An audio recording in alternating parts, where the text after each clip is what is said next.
غور کرو، وہ حضرت حنظلہ رضی اللہ تعالیٰ عنہ جن کی شادی ہوئی ہے اور آج پہلی رات ہے، رخصت ہو کر بیوی گھر پہ آئی ہے، آج شادی ہوئی، آج پہلی رات ہے، شوہر اپنی بیوی کے ساتھ، حنظلہ اپنی بیوی کے ساتھ سو رہے ہیں، میاں بیوی کے درمیان جو تعلق ہوتا ہے وہ بھی قائم ہو چکا ہے، اتنے میں جنگ کا اعلان ہو جاتا ہے، جہاد کے لیے نکلنے کا اعلان ہو جاتا ہے۔ حضرت حنظلہ اسی کنڈیشن میں کہ اپنی بیوی سے ملے ہیں، ابھی غسل نہیں کیے،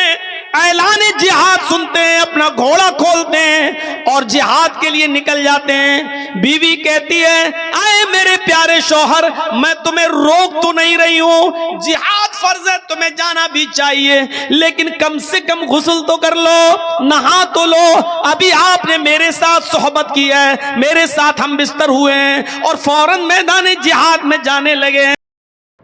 السلام علیکم دوستو، امید کرتا ہوں آپ حضرات خیریت سے ہوں گے۔ آج کی اس ویڈیو کے اندر میں پھر سے مولانا جرجس انصاری صاحب کا بہت ہی بہترین بیان آپ کی خدمت میں لے کر کے حاضر ہوا ہوں۔ امید کرتا ہوں کہ آپ حضرات کو یہ بیان بہت زیادہ پسند آئے گا۔ بس آپ سے گزارش ہے کہ اس بیان کو پورا مکمل سنیں۔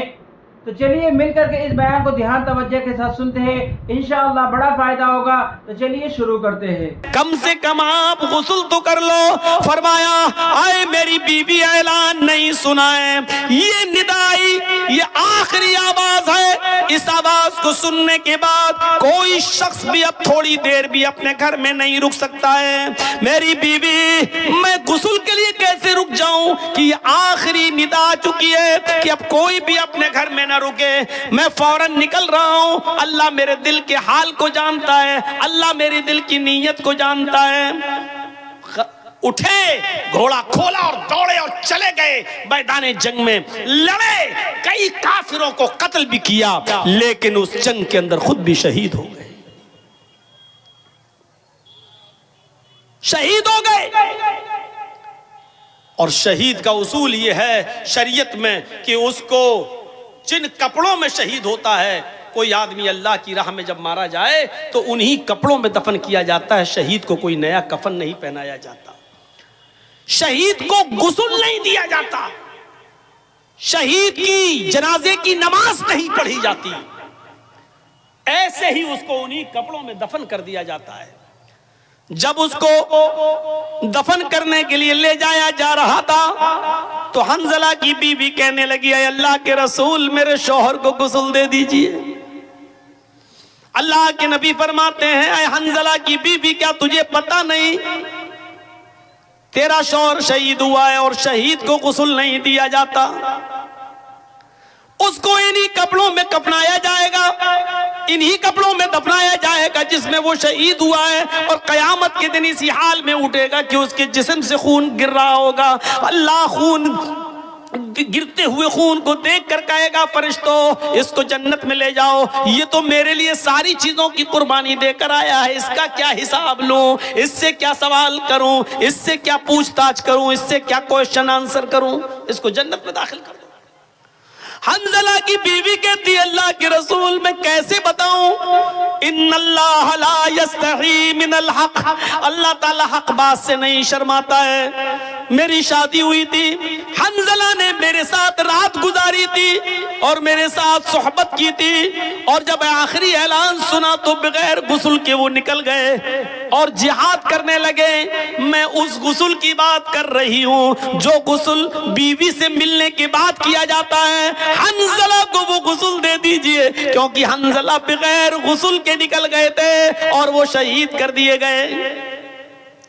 تھوڑی دیر توقف کیا، اللہ کے نبی جناب محمد رسول اللہ تھوڑی دیر رکے رہے اور تھوڑی دیر کے بعد فرمایا ساتھیو اس جنازے کو اٹھاؤ اور قبرستان میں لے جا کر ان کو دفن کرو، میں بھی چل رہا ہوں۔ حنظلہ کی بیوی پھر بولی اے اللہ کے نبی اتنی دیر رکنے کے بعد بھی آپ نے غسل نہیں دیا۔ فرمایا اے حنظلہ کی بیوی اپنے گھر جا، تیرے شوہر کو محمد رسول اللہ کے غسل کی ضرورت نہیں ہے،